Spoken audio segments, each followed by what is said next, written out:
Cinema हम सब देखते हैं, राइट? लेकिन क्या हो अगर वो बड़े बजट की ब्लॉकबस्टर फिल्म असल में एक बहुत ही चालाकी से बनाया गया पॉलिटिकल विज्ञापन हो?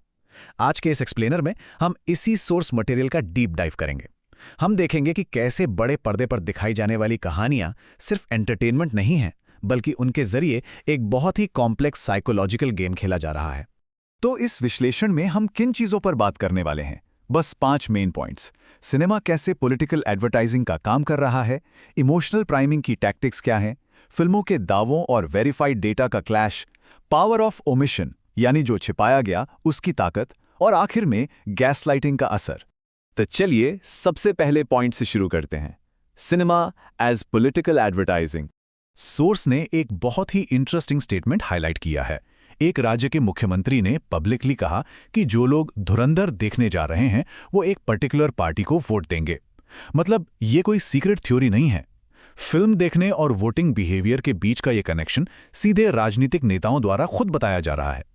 यहीं से इस बात की नींव पड़ती है कि आखिर इन फिल्मों का असली मकसद है क्या। हम सबने फिल्मों के शुरू में वो डिस्क्लेमर देखा है ना, सच्ची घटनाओं से प्रेरित, किसी भी व्यक्ति से समानता केवल एक संयोग है। खैर, सोर्स का कहना है कि ये असल में एक लीगल चीट कोड है। इसका इस्तेमाल असली राजनेताओं को मनगढ़ंत कहानियों में फिट करने के लिए किया जाता है। इससे होता यह है कि फैक्ट्स और फिक्शन के बीच की लाइन बिल्कुल ब्लर हो जाती है और समझना मुश्किल हो जाता है कि सच कहाँ खत्म हो रहा है और नैरेटिव कहाँ से शुरू। अब आते हैं दूसरे सेक्शन पर, जो थोड़ा साइकोलॉजिकल है, टैक्टिक्स ऑफ इमोशनल प्राइमिंग। तो ये इमोशनल प्राइमिंग आखिर है क्या? आसान भाषा में समझें तो ये एक ऐसी मनोवैज्ञानिक तकनीक है जहां जानबूझकर पहले एक खास इमोशन आर्टिफिशियली क्रिएट किया जाता है। जब दिमाग उस इमोशन में पूरी तरह डूब जाता है, तब उसे एक कहानी या सजेशन परोसा जाता है, जिसे वो बिना सवाल किए आसानी से मान लेता है। विश्लेषण के मुताबिक फिल्म के शुरुआती दृश्यों में ठीक इसी तकनीक का इस्तेमाल हुआ है।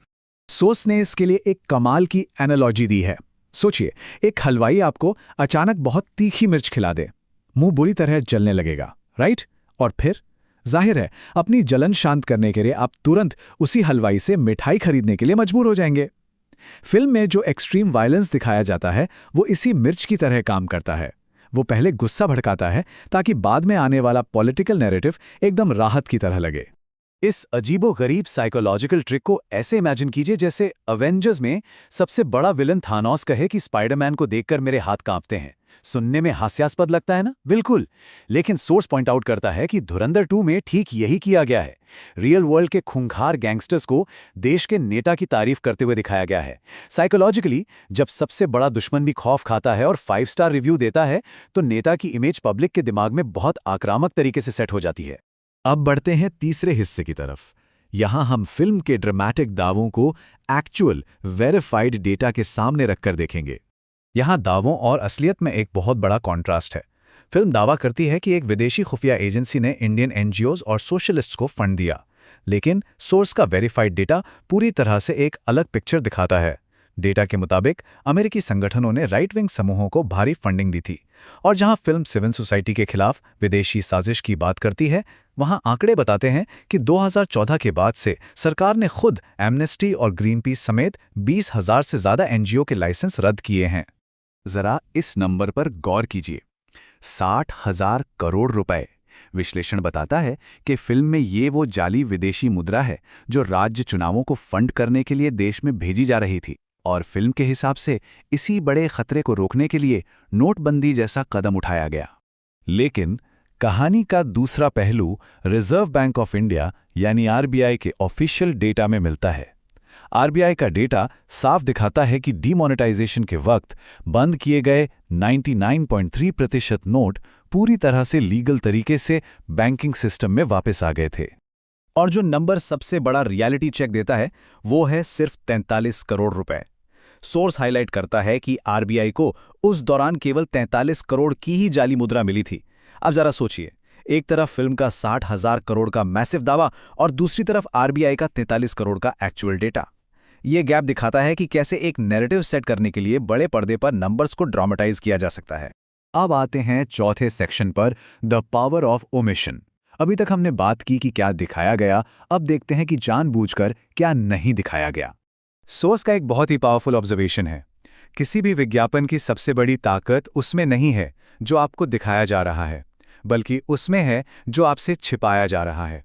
किसी भी कहानी को परफेक्ट बनाने के लिए अक्सर उन टुकड़ों को हटा दिया जाता है जो उस पॉलिश किए गए नैरेटिव में फिट नहीं बैठते। इस टाइमलाइन को देखिए। सोर्स हमें याद दिलाता है कि कैसे फिल्म एक फ्लॉलेस नेशनल सिक्योरिटी का इमेज बनाने के लिए कुछ बड़े इवेंट्स को पूरी तरह गायब कर देती है। दिसंबर 2015 में प्रधानमंत्री का अचानक पाकिस्तान दौरा, उसके कुछ ही दिन बाद जनवरी 2016 में पठानकोट एयरबेस पर आतंकी हमला और फिर फरवरी 2019 का पुलवामा हमला, जिसके बारे में कहा जाता है कि पहले से 11 इंटेलिजेंस इनपुट्स थे। सोर्स के मुताबिक इन घटनाओं को फिल्म से इसलिए कट कर दिया गया क्योंकि ये उस परफेक्ट स्टोरी लाइन को चैलेंज करती हैं। और फाइनली हमारा 5वां section, gaslighting lived realities. ये टैक्टिक सीधे हमारी याददाश्त पर हमला करती है। अब ये गैसलाइटिंग क्या है?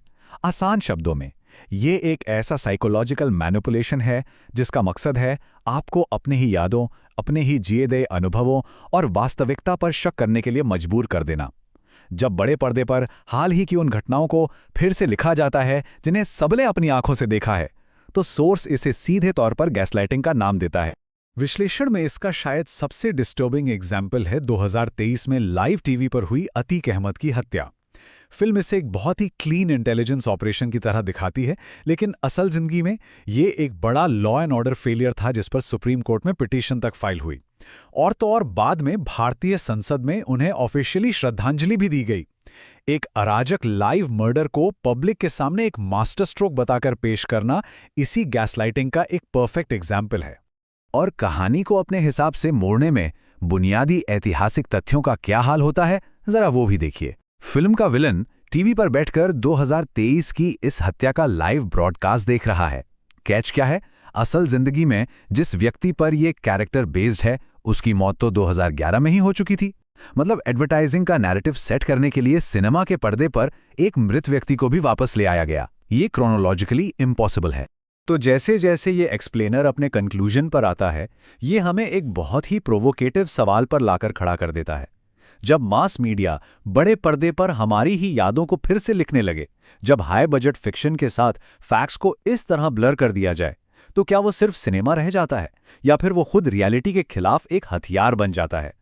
मीडिया लिटरेसी के नजरिए से ये एक ऐसा सवाल है जिस पर हम सबको सोचना चाहिए। आज के इस एक्सप्लेनर में बस इतना ही। जुड़ने के लिए बहुत बहुत धन्यवाद।